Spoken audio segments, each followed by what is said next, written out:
Yeah, let's go ahead and begin this budget workshop. It's July 8th, 5:30 p.m., and we have our treasurer here to present the 2025 proposed urban renewal budget. Welcome, Raylene. Thank you. Okay. Emmanuel. So you guys can all access this. This is in your packet, but it's also on the City Council page under Urban Renewal and the fiscal 2025 budget book for Urban Renewal. Trying to go paperless here if we can.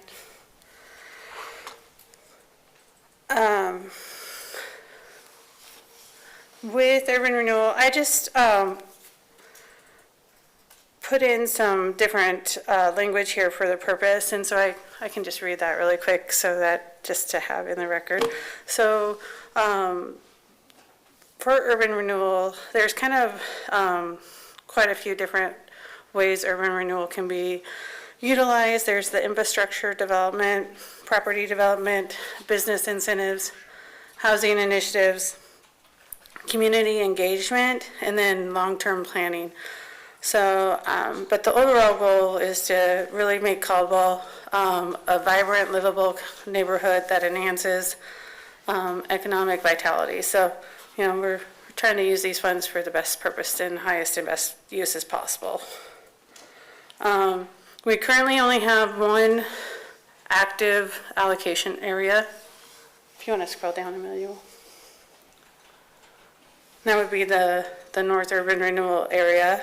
That's where we receive our current funds from. However, when the East area closed, there's still some past dues on those, so we are currently receiving the past due amounts, but no current increment funds from that area. So we scroll down to revenues. So you can see with revenues, I have 23 actuals, 24 budget, and then the fiscal year 2025 proposed. So within the north area, which is that top number, you can kind of see where we're slowly incrementing up, but that increment, I proposed that 85,000 for 24. We're going to be on that number on the dot. So with tax increment, it's not a specific calculation. It's more of a educated guess on what we receive. And so that's kind of based off of the information I have. That's where we're going. It's still creeping up a little bit. However, it's not an exact science. So those are just the budgeted revenues of $92,500 for fiscal year 25. I still do think that we're going to get some interest revenue here, but you can see because our fund balance is decreasing, I am expecting the claims interest to be reducing down. We're still receiving some, so I've left a little bit in there. And then the investment interest is from LGIP, which we haven't touched that balance, and so it's been pretty consistent on that amount that's going up there. So you can see for the total revenues, we're expecting about $128,500. We are big spenders here. You want to scroll down to the expenditures. So with expenditures, part of the goal, we know that because the north area hasn't really creeped up as much as we want in the increment. We're still using some of that east area fund balance, as well as our operating fund balance. It's kind of what we're using with the projected expenditures. So we have our audit costs. Those are kind of, we did a 5-year RFP last year, and so this is the increase that is for the second year of that contract. So it creeps up about 7.5% every year is kind of how the contract works. Better than the 15% that would have been if we didn't have a contract. So the special project services, that is the funds that I budgeted for the East Urban Renewal projects that are still remaining. Unfortunately, we're not going to get all of those done this year. And so we have just a little bit left. And so that's what I'm kind of projecting. The contracted services, this is this $226,800. This is for economic development contributions. that go to our economic development wages. The $8,400, the admin and payroll services, this essentially pays for finance. Guys got me cheap. Raylan, Yes, sir. could you kind of pinpoint where you're at? I'm not Oh. keeping up with where you're at. Sorry. Page 5. So top 62325, contracted services. And then admin and payroll services. It's under the expenses, which is in the second. So are you under revenues or expenditures? The 63310.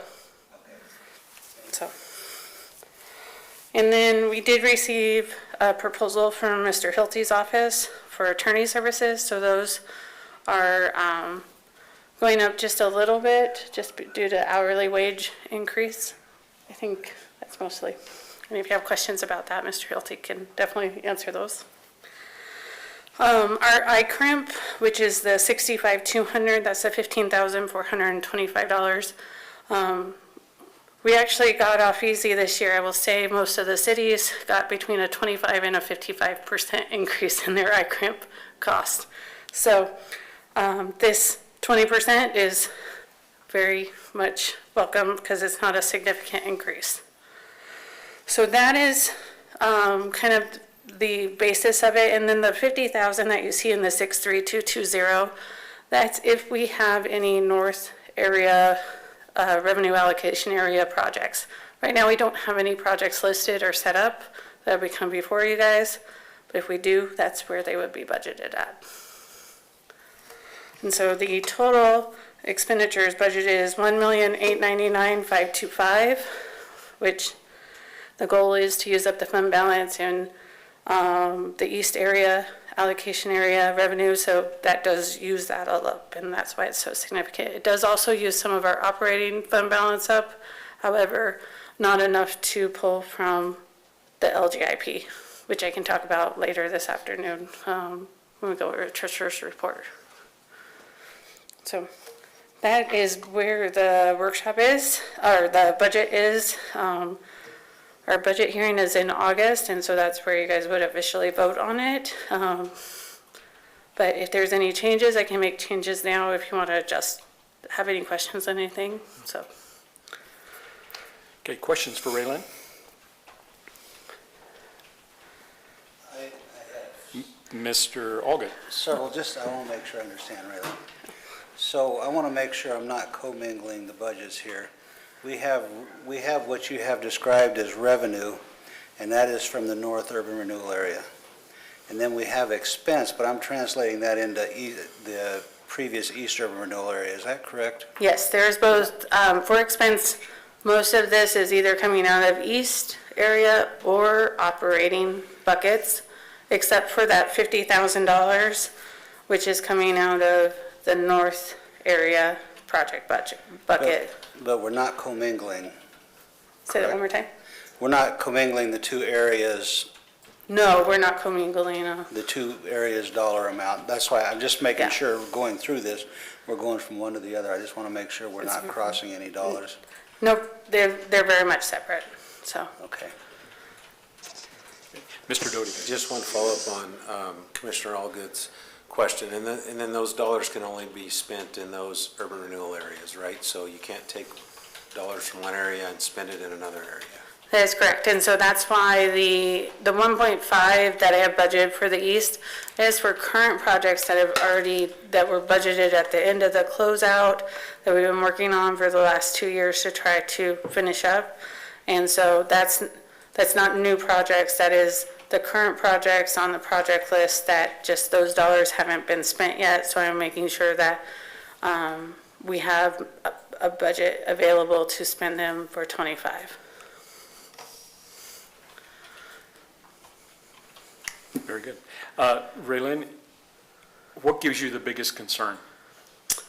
My biggest concern, I think, is if the revenue does not pick up in the north revenue allocation area, that there's only so much operating funds available, and we'll dip into the LGIP funds, and then there won't be cash available in the fund balance. We probably have 3 years before that happens. But then If we don't have any new allocation areas and the north area doesn't cover the operating costs, then that could be a serious issue. So, Any other questions on Raylan's presentation? That's it. Great. We will call this discussion to a close, and we will stand adjourned until 6 o'clock when we begin our regularly scheduled meeting. Thank you.